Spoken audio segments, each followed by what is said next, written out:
اور اللہ تعالیٰ ان کے جھگڑے کا فیصلہ بھی اسی سے کیا اور قیامت کے دن جی اٹھنے کی دلیل بھی اسی کو بنایا.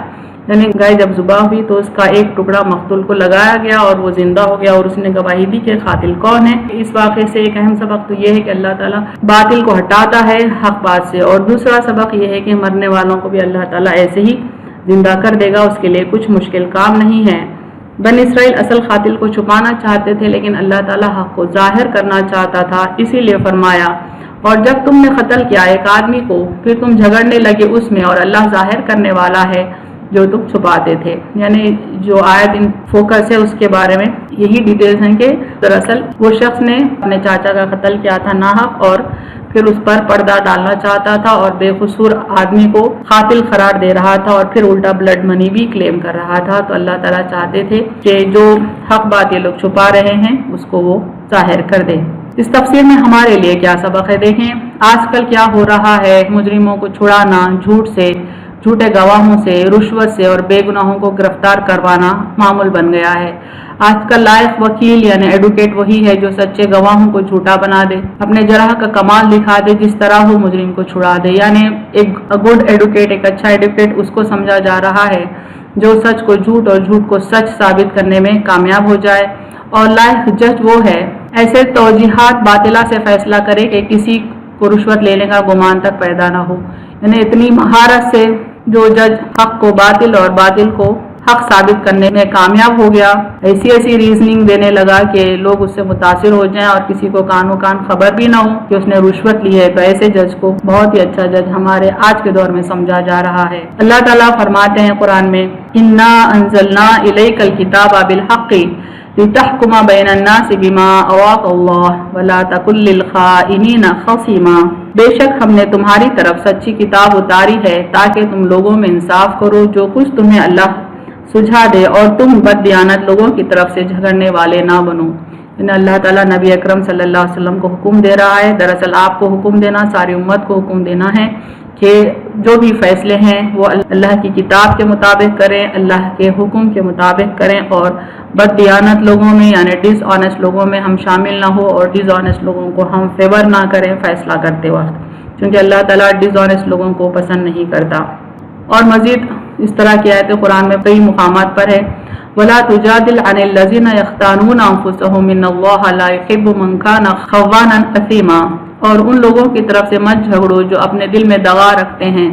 جو شخص دغاباز گناہگار ہو بے شک اللہ اسے پسند نہیں کرتا. یعنی جو بندہ دل میں کینہ کپٹ رکھتا ہے، اس نے اپنے سینے میں جھوٹ کو چھپا رکھا ہے جو حق پہ نہیں ہے، اس کے فیور میں ہم کو جھگڑا کرنا نہیں ہے، اس کو ہم سپورٹ کرنا نہیں ہے، کیونکہ اللہ تعالیٰ ایسے لوگوں کو پسند نہیں کرتا.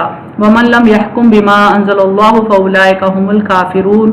اور جو کوئی اس کے موافق فیصلہ نہ کرے جو اللہ نے اتارا تو وہی لوگ کافر ہیں. یعنی اللہ تعالیٰ یہاں پر حکم صادر کر رہے ہیں کہ جو اللہ کی کتاب کے مطابق فیصلہ نہ کریں وہ اللہ کی نظر میں کافر ہیں. امپورٹنٹ پوائنٹس دیکھیں اس ویڈیو کے. انسان حق کو چاہے باطل سے کتنا ہی چھپائے، اللہ حق کو ظاہر کر کے ہی رہتا ہے. یعنی ہماری زندگی کے معاملات میں، دنیاوی معاملات میں یا کسی بھی معاملے میں اگر ہم حق کو چھپانا چاہے اور باطل سے اس کو ڈھانپنا چاہے تو اللہ تعالیٰ حق کو ظاہر کر کے رہتا ہے. یہ اللہ کا قانون ہے، اس کا طریقہ ہے. اللہ کی کتاب کے مطابق جھگڑوں کا فیصلہ کرنے کا حکم ہر دور کے نبی اور ان کی امت کو ہوا ہے. اللہ ان لوگوں کو کافر کہتا ہے جو اللہ کے کتاب کے مطابق فیصلہ نہیں کرتے. یعنی ہر دور میں اللہ تعالیٰ نے پیغمبران اسلام بھیجا اور ان کو اس دور کے لیے، ان کی امت کے لیے ایک شریعت دی، ایک طریقہ زندگی سکھایا جس کے مطابق ان کو فیصلہ کرنے کا حکم دیا گیا تھا. اور جو اللہ کی کتاب کے مطابق فیصلہ نہ کریں اللہ تعالیٰ ان کو کافروں میں شمار کرتا ہے. معاملہ چاہے کسی کا ہو حق کے ساتھ فیصلہ کرے، چونکہ اللہ خائن یعنی بد دیانت لوگوں کو پسند نہیں کرتا. یعنی اللہ تعالیٰ ان بندوں کو پسند نہیں کرتا جو معاملات میں ڈس آنیسٹی کرتے ہیں. اسی لیے آنیسٹلی ہم زندگی کے معاملات میں فیصلہ کریں، چاہے فیصلہ ہمارے خلاف ہی کیوں نہ ہو، چاہے فیصلہ ہمارے بلڈ ریلیٹیوز کے اگینسٹ کیا نہ ہو یا ان کے خلاف ہی کیوں نہ ہو جن کو ہم بے انتہا چاہتے ہیں.